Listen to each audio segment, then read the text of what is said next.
안녕하세요. 부산에 사는 40대 중반 여성입니다.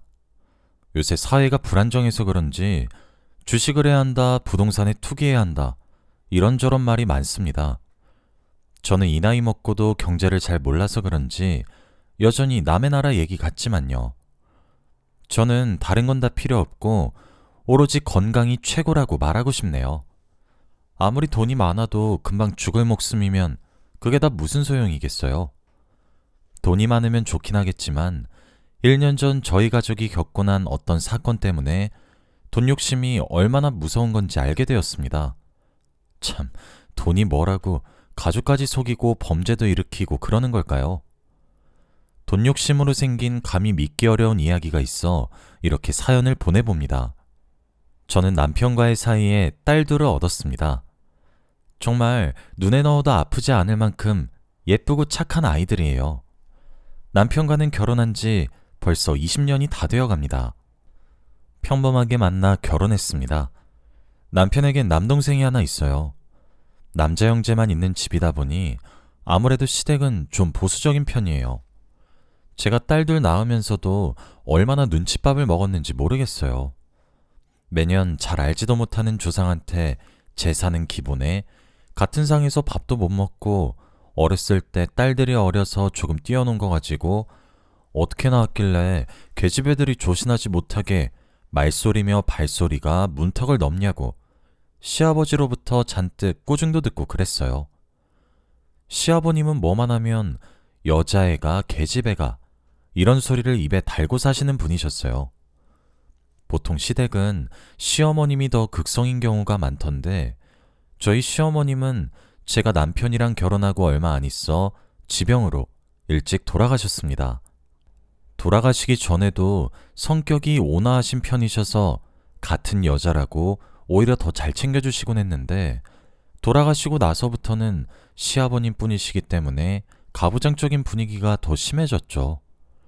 저희 딸들도 어렸을 때부터 자기 할아버지가 워낙 화도 많고 꾸중도 많이 하니까 무서워했는데 조금 크고 나서는 어차피 자기들은 여자애라 할아버지가 싫어한다고 그래서 자기들도 할아버지 집 가기 싫고 차별 안 하는 외할머니 외할아버지가 더 좋다고 당당하게 말하더군요. 워낙 어렸을 때부터 시아버님이 저희 딸들한테 심하게 대하셔서 아이들이 할아버지를 싫어하게 되는 건 어쩔 수 없겠다 싶었습니다. 그래도 전 이해했어요. 시어머님도 돌아가시고 더 외로워지시다 보니 성격이 괴팍하게 변하게 되신 걸지도 모르겠다 생각하려고 노력했죠. 그래서 혼자 사시는 시아버님을 챙기러 제가 자주 시댁에 찾아뵙곤 했어요. 시아버님도 막 건강하시고 그런 게 아니셔서 식사 수발이며 빨래며 청소며 제가 매일같이 찾아가서 도맡아 했습니다. 벌써 그렇게 지낸 세월만 얼마인지 감회가 새롭네요. 남편의 남동생인 도련님은 남편이랑 나이 차이가 좀 많이 납니다. 10살 정도요. 그동안 이렇다 할 직장도 오래 못 다니고 그 나이에 1년도 못 채우고 퇴사했다 재취업했다 하길 반복해서 남편도 걱정이 이만저만이 아니었어요. 이미 홍기도 가득 찼는데 결혼도 아직이라 시아버님 말버릇처럼 저놈 결혼하는 건 보고 죽어야 하는데 하셨죠.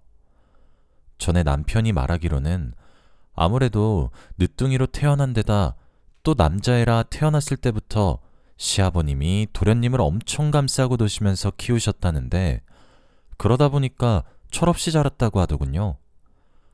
학교 다닐 때도 이런저런 사고를 쳐서 시어머님이 학교로 불러가 사과도 여러 번 하시고 집에서도 형인 자기나 시어머님한테 예의 없이 굴어도 시아버님이 웬만해서는 다 눈 감아주셨다고요.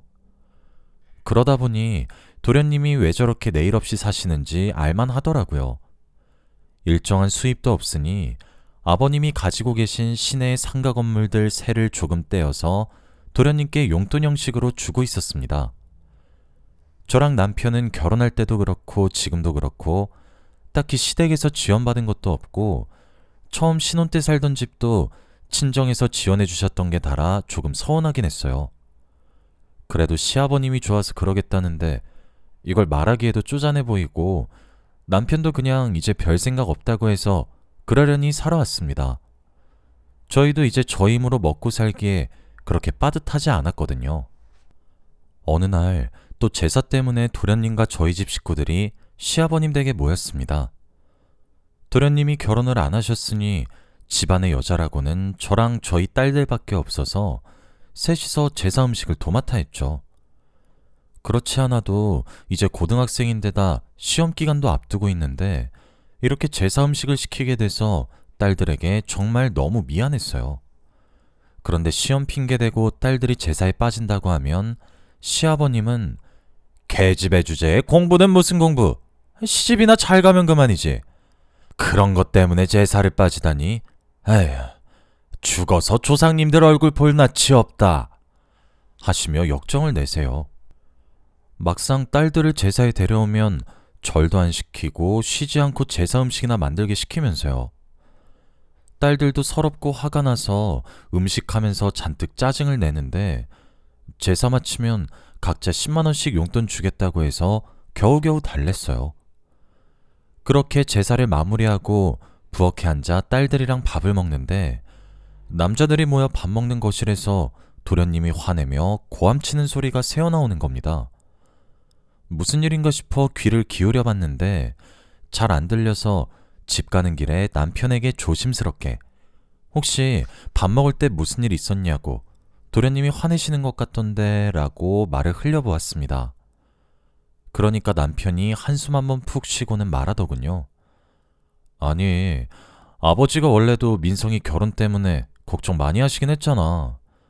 걔도 이미 홍기 넘어 있기도 했고 직장도 자주 그만두고 그러니까. 근데 그게 왜? 아까 밥 먹다가 아버지가 갑자기 민성이한테 언제까지 그렇게 살 거냐고 그러면서 당신이랑 나 사이에도 딸 둘밖에 없으니 민성이 너라도 손자를 가져서 대를 이어야지 않겠냐고 하시는 거야. 근데 민성이 늘 그렇듯 듣는 둥 마는 둥 흘려들으니까 이제 아버지도 화나셔서 승부수를 던지신 거지. 계속 결혼할 생각 없으면 앞으로 지원이고 지금 주는 용돈이고 당장 내일부터 다 끊어버리겠다고 하셨어. 그래서 민성이도 그건 좀 곤란하고 당황스러우니까 아버지가 자기한테 어떻게 그럴 수 있냐고 그러면서 말다툼 좀 오고 간 거야. 그랬구나. 하긴 도련님도 그동안 많이 노시긴 했지. 정말 결혼 안 하실 생각이신가? 그러게. 민성이가 어쩌고 싶은 건지 나도 잘 모르겠다. 남편에게서 얘기를 들으니 왜 식사 자리에서 도련님이 소리를 질렀는지 알겠더군요. 저 같아도 아버지가 매달 넣어주시는 용돈으로 일도 안 하고 인생 재밌게 즐기면서 살고 있는데 갑자기 용돈 끊어버린다 하면 똥줄 타는 기분일 것 같았어요. 가만 생각해보면 도련님도 뒤로는 여자도 많이 사귀시고 유흥도 즐기시는 것 같던데 결혼은 전혀 생각이 없어 보이더라고요. 즐기기만 하는 거에 익숙해져서 그러시는 건가 생각하기도 했네요. 어쨌든 그날 일은 단지 해프닝으로 그렇게 지나가는 줄 알았습니다. 그 제사 사건이 있고 몇 달 후에 시아버님 생신이라 또 집안 식구들이 시아버님 댁에 모였어요. 식구수가 적어서 그래봤자 매일 출석하는 사람인 도련님 그리고 저희 가족 4명 이렇게가 끝일 거라고 생각했는데 조금 늦게 도착한 도련님이 옆에 웬 아가씨를 데리고 온 겁니다. 누군가 하니 도련님이 말하길 자기 여자친구래요. 결혼하고 싶어서 아버지께 소개시켜드릴 겸 데려왔다고 하더군요.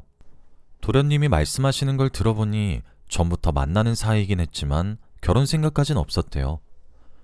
딱히 만나는 사람이 있다고 아버님께 밝혀봤자 왜 결혼 안 하냐고 또 닥달하실 게 뻔해서 여태까지는 숨기고 있었다고요. 그런데 결혼을 안 하면 시아버님 지원도 끊기고 여자친구도 결혼을 요구해서 자기가 마음을 고쳐먹었다고 밝히더군요. 그 아가씨는 진한 화장에 화려한 인상이라 도련님이 이런 스타일을 좋아하셨나? 잠깐 당황했어요. 시아버님이 방에 계시다가 도련님 말소리를 듣고 버선발로 뛰쳐나와서는 이게 다 어떻게 된 일이냐며 드디어 생각이 바뀐 거냐고 조아라 하셨습니다. 그러면서 자기 생일 선물 다 필요 없고 민성이 네가 결혼하는 거 그게 제일 큰 선물이라 하시면서 좋아하셨죠. 저랑 남편은 돈을 모아 요새 TV에서 광고한다는 안마의자 하나 사드렸는데 그 소리 듣고는 또 조금 섭섭했어요. 그래도 도련님이 드디어 결혼 의사를 밝히신 건 지방경사나 다름없어서 저도 남편도 다 잘 됐다고 축하해 줬습니다. 모든 관심은 도련님이 데려온 그 아가씨에게 쏠렸죠. 옷차림이며 화장이며 너무 화려해서 대체 뭐 하는 사람인가 싶었는데, 아니 글쎄, 도련님처럼 딱히 하는 일도 없고 아르바이트 좀 하다가 지금은 그냥 쉬고 있대요. 무직인 사람 둘이서 대체 돈이 어디서 나고 앞으로 어떻게 살려고 결혼하겠다는 건지 어이가 없어서 말도 못하고 있었는데, 시아버님은 아무렇지도 않다는 듯이 그럼 아이를 가진 후에도 계속 일할 생각은 없는 거냐고 반문하시더군요. 그 아가씨가 그렇다고 대답하니까 시아버님은 오히려 더 좋아하시면서 잘 됐다고, 손자 낳으면 잘 돌보기만 하면 그저 좋다고 하시더군요. 시아버님이 저렇게 대놓고 좋아하시는 걸 보니 그냥 도련님이 드디어 결혼하시고 자기는 손자를 볼 수도 있을 거란 생각에 결혼 비용이며 이후에 지원까지 해줄 기세 같았죠. 돈 문제도 해결됐겠다, 아버님이 반대도 안 하시겠다. 두 사람은 속전속결로 결혼했습니다. 동서가 어찌나 까다롭고 사치를 좋아하던지 집안에 여자가 저뿐이라 저도 도련님의 결혼 준비를 나름 거들었는데 결혼식장이며 드레스며 다 초호화로 하려고 아주 작정을 한 것 같았어요. 덕분에 도련님 결혼 사진만 보면 재벌이 부럽지 않아 보였죠. 얼마 안 있어 두 사람은 임신 소식까지 전했습니다. 당연히 시아버님이 제일 좋아하셨어요. 무조건 아들이어야 한다면서 비싼 한우며 과일이며 다 동서한테 보내고 그걸로도 모자라서 한의원에 가서 아들 낳게 한다는 영약까지 지어주더군요. 네, 저도 저거 먹은 적 있어요. 딸들 임신했을 때 각각 2번이나요. 제가 저걸 먹고도 딸을 낳은 걸 보면 아무래도 사기 같은데 시아버님한텐 그런 건 소용없었나 봅니다. 동서도 딸을 낳게 되면 예전 저처럼 구박당할까 싶어 걱정을 좀 했는데 이번엔 그 영약이 효과가 있었는지 어쨌는지 동서는 정말 아들을 낳았습니다. 그것도 쌍둥이로요. 갑자기 손자가 2이나 생긴 아버님은 눈물까지 비치시면서 동서랑 도련님더러 너희들이 우리 집안 살렸다. 얘들이 앞으로 우리 집안 기둥이나 다름없다며 기둥이 2이나 있으니 아주 든든하다고 하시더군요. 그리고 시아버님이 충격적인 선언도 하시더군요. 아니, 손자 낳아준 동서에게 고맙다고 나중에 가지고 있는 상가 건물 중 제일 비싼 건물 2채를 증여해주겠다고 하시는 겁니다. 그 말씀에 저도 남편도 깜짝 놀랐고 도련님과 동서만 세상 누구보다 신나게 웃으면서 감사하다고 시아버님께 인사하더군요. 그동안 남편과 저희 가족은 계속 찬밥 신세여도 참았는데 그날 처음 너무 서러워서 어떻게 이럴 수가 있나 생각했습니다. 물론 유산을 바랬던 건 아니에요.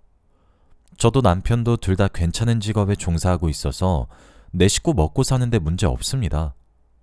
하지만 아무리 그래도 그동안 계속 빌부터 살아오고 속썩이던 도련님이 자기한테 손자 안겨줬다고 상가 건물을 떡하니 증여하신다뇨? 그리고 결혼한 이후로 시아버님 생활 봐주고 돌봐드린 건 전부 전데 그런 건 하나도 소용없는 건가? 다 헛고생이었나? 하는 생각에 씁쓸했어요. 그렇다고 이런 제 생각을 고지고대로 시아버님께 가서 말해봤자 시아버님에게는 씨알도 안 먹힐 걸 너무 잘 알아서 가만히 있었습니다. 시간이 지나니까 진정이 되더군요. 남편도 그냥 저희들 게 아니었나 보다 하고 넘기자고 저를 위로해 줬습니다. 저도 동의했고요. 마음을 비우니 편안해지더군요. 나름 2번이나 임신해본 선배로서 몸이 약해 일주일 가까이 입원 중인 동서를 찾아가 도와주고 그랬습니다.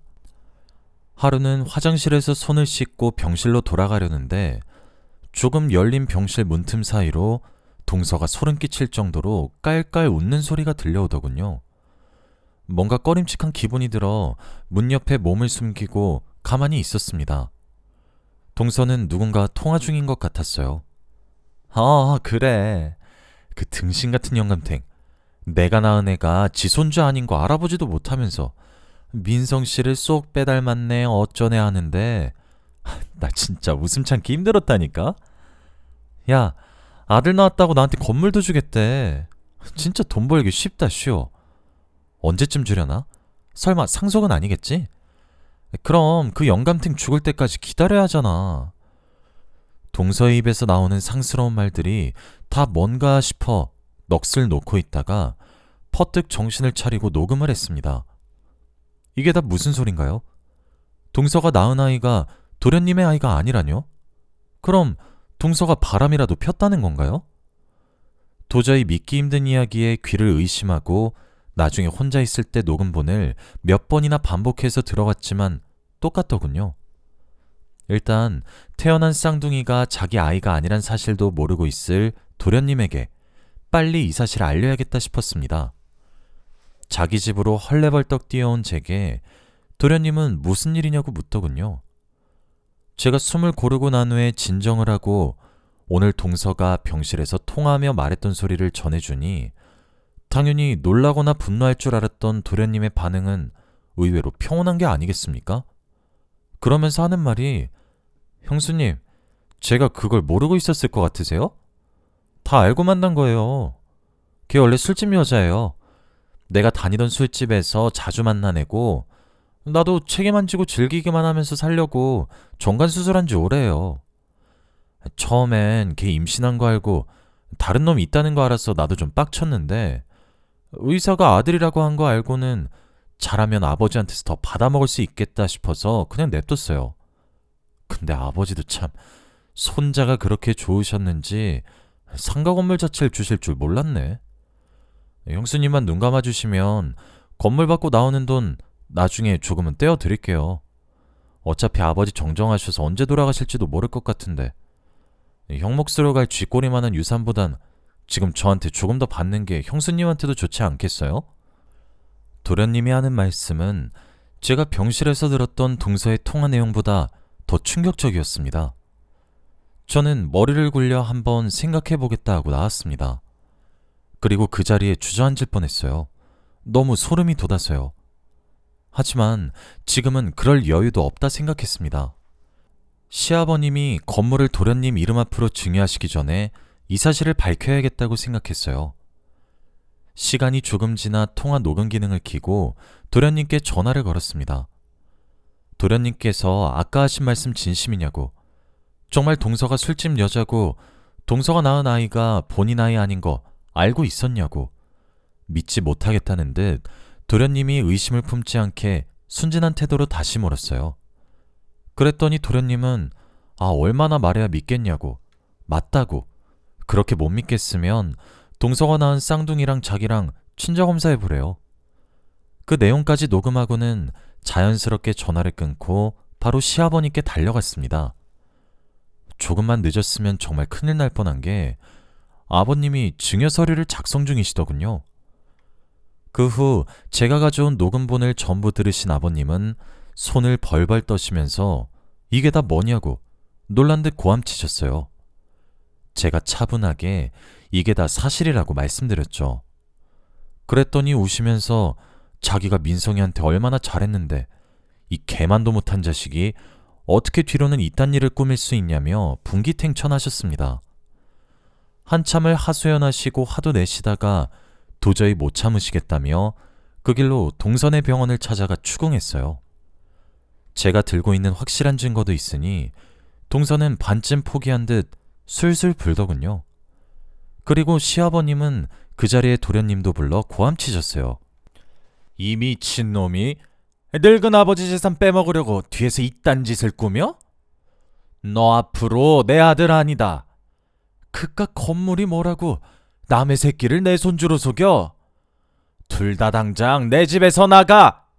그 후로는 동서며 도련님이며 시아버님께 울고불고 매달리며 애원했지만 시아버님은 꿈쩍도 안 하시고 오히려 계속 이런 식으로 나오면 변호사를 대동해서 제가 가진 녹음본을 증거로 사기죄로 고소하겠다고 경고하셨어요. 그 후로는 간혹 저희에게 연락와서 잘못했다고 대신 설득 좀 해달라고도 빌었죠. 물론 다 무시했지만요. 들려오는 얘기로는 둘 다 이혼하고 하루 벌어 겨우 먹고 살 정도로 힘들게 살고 있다 하더군요. 시아버님은 그러고 1년 뒤 얼마 전에 돌아가셨습니다. 마지막에 가시면서 저와 남편에게 홀대해서 미안했다고, 그동안 자기 챙겨줘서 고마웠다고 모든 상가 건물을 저희 이름으로 남기고 편안히 눈을 감으셨습니다. 그동안 그 건물이 뭐라고 자기 아들에게 손주도 사긴당한 아버님을 생각하면 이젠 하늘에서 편히 쉬시길 바래요.